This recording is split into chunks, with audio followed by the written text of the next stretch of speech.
Nous sommes de retour dans le live de TV Finance. Merci beaucoup si vous nous rejoignez à l'instant. Et comme convenu, eh bien, nous allons suivre les tout premiers échanges à la Bourse de Paris avec Antoine Quesada. Bonjour Antoine. Bonjour Louis-Antoine. Bonjour, merci beaucoup d'être avec nous ce matin. Antoine, je rappelle que vous êtes trader, formateur et coach chez AQTS.fr et qu'avec vous, vous êtes avec nous tous les vendredis pour commenter donc les premiers échanges de l'indice phare parisien. L'indice phare parisien qui cède 0,28% à l'heure à laquelle on se parle à 5901 points. Résultat, j'ai quand même l'impression moi que ça latéralise dans une ambiance plutôt morose, avec une tendance peut-être de moyen terme, long terme à la baisse. Mais toujours est-il que le CAC 40 travaille la borne basse de son canal. Oui. Est-ce que ça va continuer? On peut espérer un rebond dans les prochains jours. Comment vous voyez l'avenir, Antoine? Écoutez, l'avenir, vous connaissez mon point de vue qui n'a malheureusement pas changé depuis pas mal de semaines. La tendance pour moi, elle est baissière. Effectivement, on pourrait avoir des petits rebonds, mais qui a vraiment envie d'investir dans le contexte actuel? Certes. Ceux qui se rachètent, Ceux qui se rachètent, mais ils ont déjà eu l'occasion de le faire. C'est vrai qu'il y a... si vous regardez la bougie d'avant-hier, cette grande bougie verte, elle a ouvert donc avec un gap baissier qui a été comblé, on est reparti à la hausse. Hier, alors la bougie d'hier est assez intéressante, c'est-à-dire ce petit corps rouge avec cette longue mèche, en fait, c'est longue mèche qui est supérieure, c'est un marteau inversé. Un marteau inversé, parfois, peut être... la figure sur laquelle un petit rebond peut se produire, en tout cas peut marquer momentanément une fin de mouvement baissier. Bon, encore une fois, ça n'est pas une seule bougie qui... Oui, c'est ça, il faut un faisceau d'indices. Bien entendu. Donc aujourd'hui, effectivement, bien qu'on a ouvert, vous l'avez dit, en négatif, on est à 5901 points. Oui, moins 0,27. Alors vous parlez du bas du range, effectivement, d'un range qui va de 6600 à 5008. Si on regarde, en fait, il est matérialisé ici par la grande résistance en rouge que vous avez sur le sommet du graphique et sur les pointillés rouges que vous avez sur le point bas, qui mentionne les fameux 5786 qui étaient les plus bas de juillet, en fait. Bon, donc, que dire ?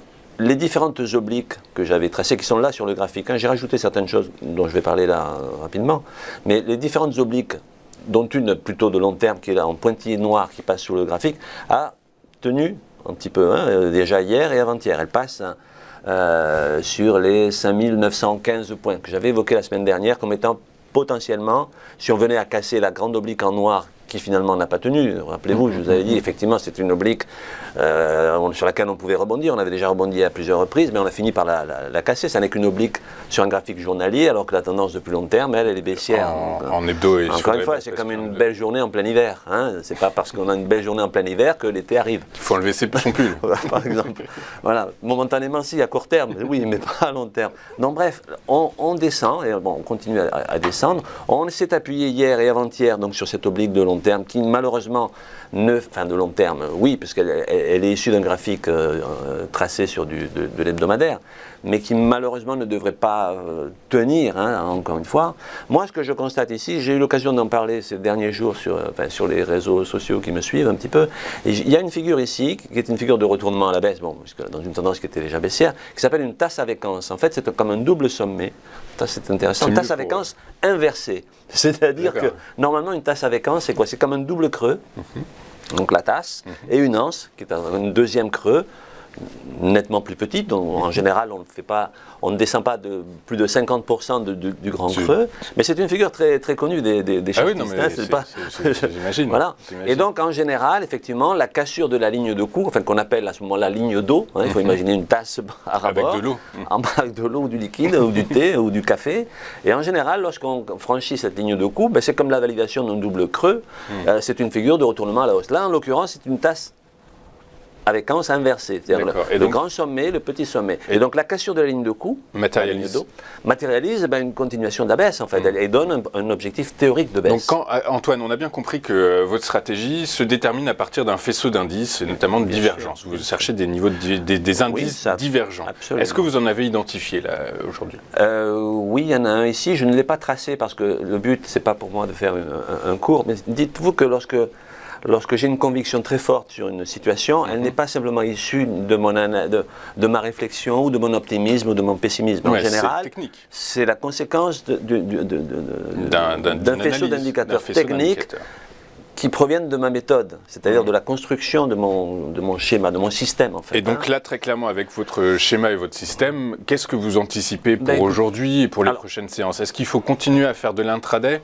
du scalping ou mais l'intraday ou est-ce qu'on reste à l'écart en attendant d'avoir une vision plus claire, de la visibilité, une visibilité un peu plus importante sur le scalping dont vous parlez, c'est de l'intraday très court terme et effectivement sur des toutes petites unités de temps. Là, c'est des chandeliers japonais en journalier. C'est une analyse que je fais pour plusieurs jours.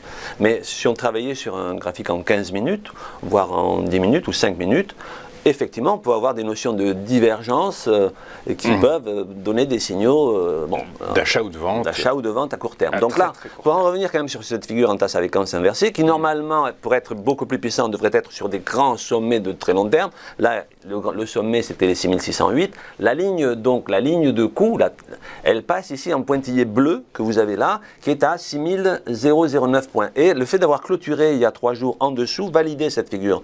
Donc maintenant, on pourrait travailler avec des ratios de Fibonacci, puisque cette figure, si on prenait 100% de son potentiel théorique de baisse, elle nous ramènerait à 6416 points. Ça, c'est l'objectif total, maximal entre guillemets, que pourrait donner cette figure. 6416.